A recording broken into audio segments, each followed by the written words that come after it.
¿Qué tal? ¿Cómo le va? Soy Aisa García y hoy quiero que hablemos de infecciones respiratorias, que ya usted sabe que se incrementan en esta época del año y bueno, desde diciembre para acá. Y no importa si se trata de que eres niño o que eres adulto mayor, a todos nos toca. El frío parece ser un ambiente idóneo para el desarrollo de enfermedades respiratorias o de malestares de garganta.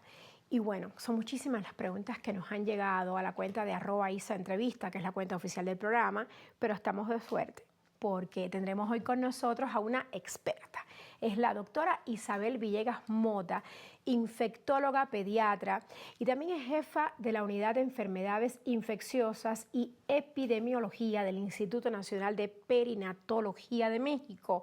Es miembro de la Academia Nacional de Pediatría y ha sido distinguida, esto es muy importante, con el reconocimiento nacional a la calidad en salud durante el año 2023. Así que bueno, yo le doy la bienvenida a la doctora Isabel Villegas, que no estaba aquí con nosotros desde que estuvo fuerte la pandemia. Vino varias veces al programa a hablarnos de qué era fake news o qué era verdad en cuanto a la COVID, que todos queríamos saber y bueno, usted nos hizo el honor de acompañarnos. Bienvenida, doctora Villegas. Al contrario, muchas gracias, Aisa, porque es un placer volver a estar con ustedes. Me gusta mucho la manera en la que platicamos y que se solucionan las dudas de la población en tu programa. Muchas gracias.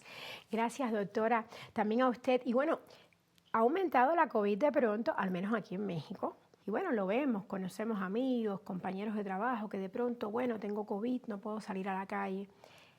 Pero también hay gente con gripa y resfriado común o espasmo. ¿Y usted qué cree? ¿Por qué en esta época del año hay, digamos, como que más ebullición de ese tipo de enfermedades o infecciones respiratorias? Esto es real, se debe a distintos factores. Primero que nada, estamos en época de invierno. Estos meses la temperatura se modifica y para que una infección se dé, requerimos de 3 factores. ¿Cuáles? Esto es los factores que tienen que ver con el medio ambiente, los factores que tienen que ver con la persona, con el huésped, y los factores que tienen que ver con el microorganismo, con el virus que infecta. Entonces, tú mencionas COVID y mencionas influenza porque efectivamente dentro de todos los virus que nos pueden dar gripa, que son muchos, algunos nos dan gripa o se conocen como virus de todo el año, nos dan gripa durante todo el año.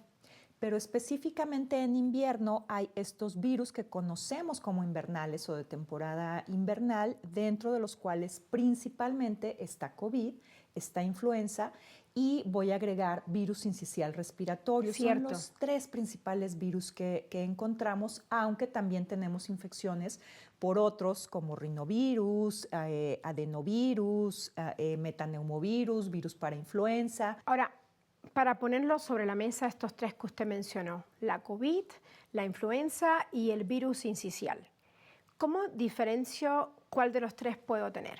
Es difícil, los síntomas son ¿Similares? muy similares. Sí, los síntomas en general de cualquiera de los virus pueden empezar por un malestar general.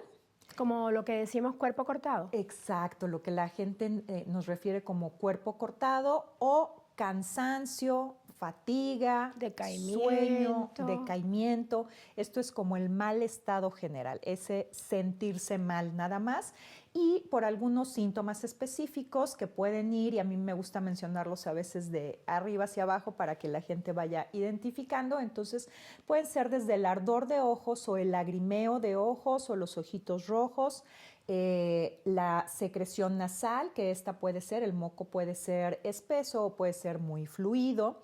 En la boca que encontramos, bueno, faringe con dolor, o sea, el dolor de garganta. ¿En los 3 hay dolor de garganta? En cualquiera de los 3 puede haber, ¿sí? Y puede también en cualquiera de los 3 presentarse fiebre. ¿Sí? Fiebre que puede ir desde un grado bajo hasta un grado muy alto, lo cual ya sería un dato de alarma. Pero bueno, estos síntomas son similares. Voy a agregar también la tos que puede ser seca o puede ser una tos con secreciones, ¿no? ¿Qué es lo que sucede o cómo nos orientamos a cuál es el agente causal clínicamente antes de ir a las pruebas? Primero que nada, a veces por el predominio de edad en la que se presenta. Interesante. Esto es, el virus sincicial respiratorio, por ejemplo, se presenta más en menores de 5 años. Sobre todo afecta mucho o los síntomas pueden cambiar en los menores de 2 años o en los bebés, en los lactantes. El virus de influenza se presenta más en los extremos de la vida. Tenemos a los menores y tenemos a los adultos mayores. Y COVID se presenta en cualquier época de la vida, predominantemente, insisto, cualquiera se va a presentar en todos, pero son los datos que nos ayudan a tener una orientación. Y adicionalmente, los antecedentes de vacunación o de factores epidemiológicos, es decir, contacto con alguien enfermo, brotes en las escuelas, familiares en casa o tener que hacer visitas al hospital, todo esto nos va dando una orientación de qué es lo que se puede tener. De por dónde van los tiros. Correcto, de por dónde pudiera ir, ¿sí? Entonces, los síntomas son prácticamente los mismos. Pudieran ser los mismos, aunque hay algunos que han caracterizado más a influenza, como son el dolor de cabeza, por ejemplo, o sea, la cefalea, y se llega a sentir o se llega a describir en un porcentaje importante también algo de síntomas gastrointestinales, náuseas sobre todo. ¿En dónde? ¿En la influenza? Dolor abdominal, en influenza. ¿Y la influenza causa muerte? Cualquiera puede ocasionar la muerte, sí. El sincicial respiratorio es más grave en los menores, influenza y COVID, sobre todo en adultos mayores y en personas inmunocomprometidas, que son otra población a tomar en cuenta. ¿Con cuál de estos síntomas hay que correr al médico? Temperaturas muy altas, temperatura de 40 grados, por ejemplo, temperatura que no se controla bien con un analgésico o con un antitérmico. Estamos hablando que después de los 38 grados ya hay que estar cuidando más esto, ¿no? Correcto. Después de los 38 grados es una temperatura elevada, después de los 40 es un síntoma grave. Otro síntoma a tomar en cuenta y de gravedad es la dificultad respiratoria. La dificultad respiratoria, bueno, los adultos son capaces de referirla, se puede sentir incluso como ansiedad, falta de aire, pero en los niños es diferente. Los niños pueden no saber identificarla y no decirlo, así que es importante observarlos porque podemos ver que respiran más rápido, respiran tratando de meter más aire o más rápido o con una disociación tóraco-abdominal, le llamamos, es decir, vemos como la pancita y el tórax se inflan y se desinflan, digamos, de manera coloquial, de manera rápida y permanente, y esto nos habla de que hay una dificultad respiratoria. Claro. O las costillitas pueden verse muy marcadas tratando de meter mucho aire. Con un mayor esfuerzo por meter aire. Correcto. De acuerdo, doctora. Oiga, ¿y por qué se propagan más los virus en invierno? ¿Hay algo en el medio ambiente que hace que fluyan más los virus, que tengan luz verde? Sí, los factores del medio ambiente, sobre todo la temperatura y la humedad, influyen en la presencia de infecciones respiratorias. Por un lado, porque la viabilidad de los virus cambia con la temperatura. Ahí está. Entonces, son más resistentes, digamos, ¿no? Sobre todo estos virus de los que estamos hablando, de los invernales, y porque en su interacción con las personas también modifican el sistema inmunológico dependiendo de la temperatura y la humedad del medio ambiente. Por eso es importante. Doctora, nos llega una pregunta a la cuenta de @IsaEntrevista, que es la cuenta oficial de nuestro programa, y nos dice, yo creo que una mamá, porque dice, con tantos contagios en las escuelas, ¿hay forma de prevenir que mi hijo se enferme? Sí, sí hay forma. Hay distintas maneras de prevenir infecciones. Una muy importante son las vacunas. y podríamos hablar mucho de vacunas porque específicamente vacunas para estos 3 virus las tenemos. Para sincicial respiratorio no hay, solamente hay ahora una vacuna que se coloca o que se administra a las mamás para poder proteger a sus bebés. Mismo caso con influenza, se puede administrar a las mamás para proteger a la embarazada, a su recién nacido y también a toda la población. Y bueno, con COVID también hemos aprendido muchísimo y sabemos cómo han estado evolucionando, o podemos platicar también de cómo han estado evolucionando las vacunas. Pero adicionalmente, hay medidas que pueden estar en nuestras manos. Entonces, en el caso de escuelas, como la pregunta que nos hacen, o de lugares donde se concentran los niños, es importante que estos lugares estén bien ventilados, que haya una adecuada circulación de aire. Cuando estamos en lugares cerrados, lo que sucede es que se concentran ahí todas las partículas que salen, las gotitas y los aerosoles de cuando hablamos, ¿Incluso en invierno abrir ventanas? Incluso en invierno abrir ventanas. Es importante que haya circulación. Si no podemos abrir ventanas por el frío o por la temperatura, entonces es importante tener también filtros de aire, que hay algunos que podemos hacer de manera casera, hay algunos que se pueden comprar, o tratar de estar abriendo puertas o tener circulación del aire de alguna manera, por un lado, y por otro lado, tratar de mantener distancia o no estar mucho tiempo en áreas de concentración de muchas personas. Dice otra pregunta a la cuenta de @isaentrevista: si mi hijo pasa un día o 2 de clases con alguien con influenza o COVID, lo más seguro es que se contagie. No es lo más seguro, pero para la probabilidad es más alta.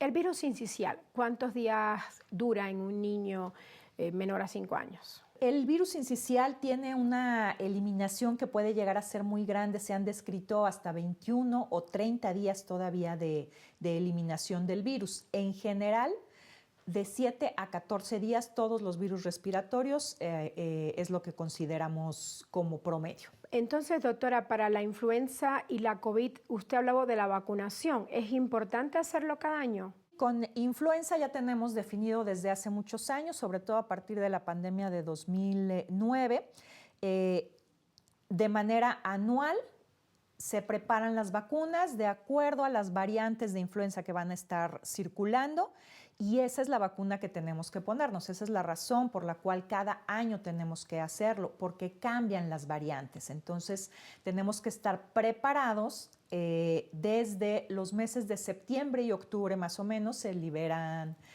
las vacunas, las podemos aplicar para estar preparados en estos meses de invierno, que son diciembre, enero, febrero, que es cuando más contagios se van a presentar. La de COVID, como saben, continuamos aprendiendo, así que las recomendaciones actuales son hacer una vacunación sí anual para personas que no tienen factores de riesgo, pero cada 6 meses o a los 6 meses si son personas con muchos factores de riesgo de complicarse o de morir en caso de que se infecten de COVID. Importantísimo. Le propongo, doctora, hacer una breve pausa para luego continuar hablando de infecciones y enfermedades respiratorias. Usted siga atento, que lo que sigue va a ser todavía más interesante. Regresamos.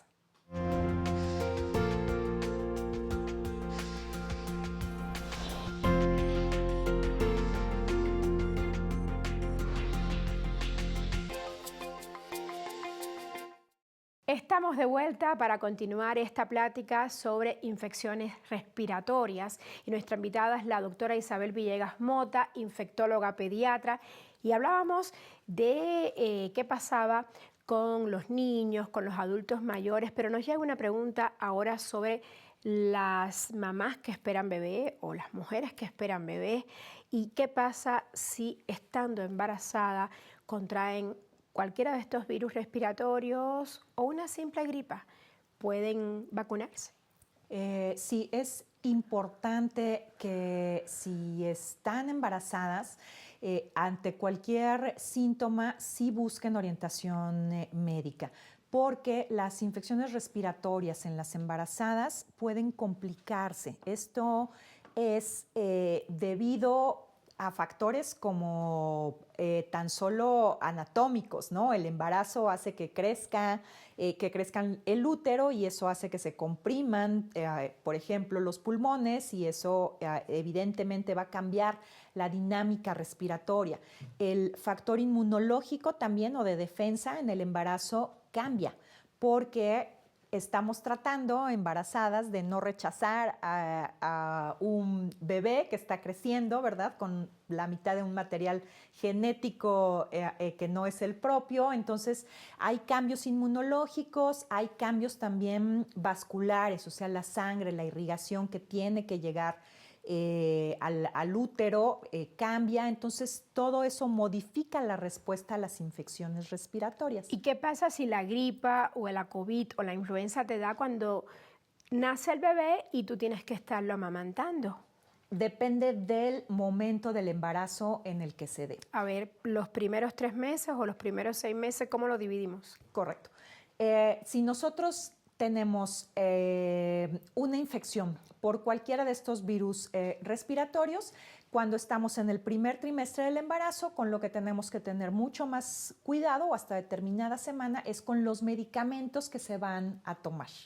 Los medicamentos que puede ingerir la embarazada no son los mismos que una adulta sin embarazo, entonces por eso la insistencia de que tienen que acudir a su médico, porque el tratamiento básicamente va a ser sintomático o con medidas más naturales que evitando antibióticos, que si no por hay ejemplo. embarazo. Eso de entrada, porque los antibióticos no nos sirven para tratar las infecciones respiratorias, eso nos tiene que quedar muy claro a todos. La mayor parte, el 99% de las infecciones respiratorias que estamos padeciendo son virales. Y no requieren de antibióticos. No requieren antibiótico, no iniciemos con antibiótico. Lo que sí se requiere, doctora, he escuchado que es muchísimo líquido, ¿verdad? ¿Es cierto? Eso es muy, muy cierto, ¿no? Finalizo con la parte de las embarazadas, que era nada más, por un lado depende del trimestre y por otro lado depende del estado de la vacunación de la mamá. La mamá tiene que estar vacunada sí o sí contra COVID y contra influenza, ya sea que se esté preparando un embarazo o que ya estés embarazada, la vacuna es segura. Entonces es la única manera de proteger al bebé. Y preguntabas también en caso de la lactancia, no hay ningún problema. Si yo estoy enferma, lo mejor que puedo hacer además es lactar a mi hijo porque le voy a estar pasando en la leche la protección que yo estoy formando contra estos virus para que él no se infecte de estos virus respiratorios. Es la única manera que tengo de proteger a mi bebé a través de la lactancia y de estar vacunada. ¿Qué alimentos contienen esas vitaminas que uno necesita para tener fuerte el sistema inmunológico y por tanto no contraer tan fácilmente una infección respiratoria? La alimentación siempre tiene que ser balanceada. Específicamente en este tema, las vitaminas que requerimos, digamos, o que requiere el sistema inmunológico, que son la A, la C, la D, sobre todo, las vamos a encontrar en frutas y verduras. Entonces, este es un tema no nada más de me alimento hoy o me alimento en invierno con frutas y verduras. Son hábitos y a mí en los niños me gusta mucho insistir en que consuman por lo menos en el día 5 porciones de entre frutas y verduras, ya sea 3 de frutas, 2 de verduras o 2 de verduras y 3 de frutas, en diferentes maneras durante todo su día, en las 24 horas. Hay mitos que hemos tomado como verdaderos durante, bueno, casi toda la vida, desde que tenemos conciencia, desde que somos niños, y de pronto descubrimos que no, que son mitos, porque no tienen ninguna base científica. A mí me gustaría que nos dijera de estas cosas que tienen que ver con enfermedades respiratorias de las que se habla en las casas, que usted nos diga, doctora, si es mito o realidad. Voy a leer alguna de ellas. Por ejemplo, ¿es verdadero o falso que dormir con el cabello mojado, salir a la calle con el cabello mojado, estar descalzo o salir sin suéter, sin abrigo, es motivo para agarrar un resfriado rapidísimo? Verdadero, y quisiera explicar la razón, porque aunque parece un mito, es un mito desde el punto de vista en el que las infecciones se ocasionan por un virus. Básicamente, ese es el mecanismo. Pero ¿por qué puede influir cualquiera de estos factores? Porque todos estos factores influyen en la regulación de la temperatura del cuerpo. Si yo me duermo con el cabello mojado, entonces se va a enfriar el agua durante la noche y mi cuerpo va a tratar de regular esa temperatura. Entonces, todo eso influye en la manera en la que mi sistema de respuesta ante los virus se presenta. Y es lo mismo si utilizo ropa abrigada o no ropa abrigada, ¿Y estar descalza descalzo? o no. Lo mismo, regulación de la temperatura. No es bueno dormir con plantas en la habitación. ¿Esto es mito o realidad? Es mito. ¿Tener plantas en la habitación genera alergias? Ese es el momento en el que deja de ser mito porque la liberación de pólenes que pueden causar alergias a las personas que son susceptibles a reaccionar a estos alergenos, entonces sí puede ocasionar problemas. ¿Dormir con mascotas en la habitación genera alergias y problemas respiratorios? Mito, pero es el mismo caso para las personas que son susceptibles a los diferentes alergenos que pueden estar en contacto con teniendo animales. Doctora Isabel, ¿comer alimentos fríos te enferma de las vías respiratorias y de la garganta? No, comer alimentos fríos no te enferma, es mito. ¿Es verdadero o falso que fumar sea causa de una gran enfermedad de pulmones? Verdadero. ¿Es verdadero o falso que el asma puede incrementarse en invierno? Verdadero. ¿Se debe reforzar la dieta con ajo? Tiene ciertas propiedades que sí ayudan a reforzar algunas de las células, digamos, o la actividad de algunas células del sistema inmunológico. ¿Tomar té de miel y limón o té de hierbas? En caso de una infección lo llegamos a recomendar porque es solamente o más que nada porque es agradable y da confort al dolor de garganta. No porque es caliente. No. Puedes tomar ese mismo té frío y funciona igual. Sí, claro. Finalmente, doctora Villegas, ¿usted nos puede dar algunas recomendaciones así muy breves para que nosotros pasemos de largo de las enfermedades respiratorias cuando estamos en una época invernal? Sí. Mantenerse bien hidratado, alimentarse efectivamente con frutas, verduras y una cantidad adecuada de proteínas, porque todas nos ayudan a reforzar las células de nuestro sistema inmunológico, protegerse del frío y evitar estos cambios bruscos de temperatura, así como la utilización de cubrebocas en espacios cerrados, tratar de mantener nuestros espacios ventilados y sin alta concentración de personas. Y una muy importante es lavarse las manos o higienizarse las manos con alcohol gel de manera frecuente. Muchísimas gracias, doctora Isabel Villegas. Importantísimo todo lo que nos ha dicho y como siempre repetimos en entrevista especial de Guía a tu Cuerpo, en este programa, la prevención es la clave para garantizar que si nos enfermamos, bueno, pues que sea con síntomas y dolores leves, digamos que nosotros los podamos manejar bien y sobre todo que sea en casa para no tener que ir al hospital. Así que hay que tener siempre en cuenta la prevención, todas estas sugerencias que nos ha dado la doctora Isabel Villegas. Y importantísimo, hay que acudir al doctor si usted se siente con algún tipo de infección respiratoria y no dejarnos llevar por lo que leemos o por lo que nos dice un amigo o un familiar que tuvo un padecimiento similar. Es que claro, hay que tener en cuenta que cada persona es diferente y a lo mejor lo que le funciona a ese pariente, familiar o amigo con un padecimiento similar no es lo que te funciona a ti. Así que recuerde seguir todas las recomendaciones de la doctora Isabel Villegas. Las vamos a poder repetir por X, donde nos encuentra como @isaentrevista, también en YouTube. Ahí pueden buscar el canal que está a mi nombre y en el podcast de Telesur TV de cada martes. Bueno, de mi parte yo le mando muchísima buena vibra y ya sabe, el consejo de siempre, cuídese mucho y ámese más, que cuerpo hay solo uno.